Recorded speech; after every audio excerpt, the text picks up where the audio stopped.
Bulan 2 Tolu FM, 62 Raki-Raki. Bula FM 62 Inosor. Go etabo ke boto kola sa Bula FM nga. Bula FM 62 Korbu. Bula FM 62 Sawa. Bula FM 62 Latoka. Bula. 62 Bula FM memba. Bula FM 62 NSR in Singapore. Kalau tali tak ada warung yang Bula FM lo toka. Du ale akar warung Bula FM 62 NSR.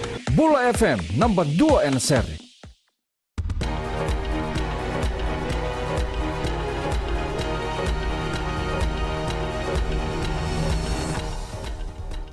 Ni sambula sai koyongo na Vakaleleka ni nonda itukutuku. Sanda butiko ena balimbula me raki-raki endona marama ni otina nona taina nona gabo koboka ena isele kaba na tangani rautiko bata e ro simbera ni bakamau. Ero baka itiko me na koro o batu se kia sawa ena lomani asana baka turanga ora. Tauri rao ni angai ndrona turanga yang baki ono sanga bulongo ni otina nona baka edora na zaka baka ntomumbula oya. Kangai laki lorai ni samate koto enando nesa ni koro.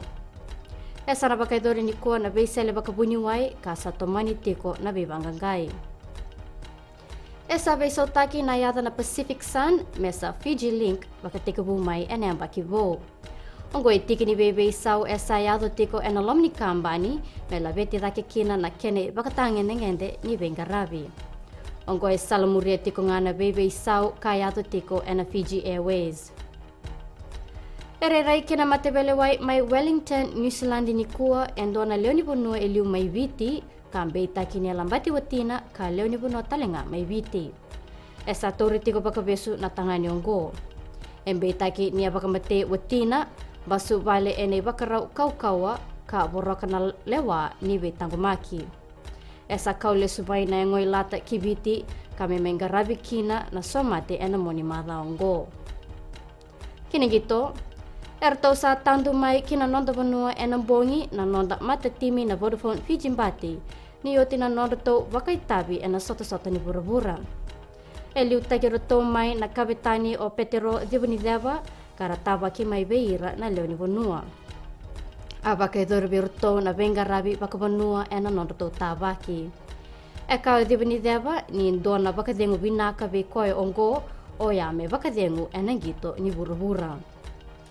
Esa mai daba e keri na Vakaleleka ni nonda i tukutuku ni temo demanda.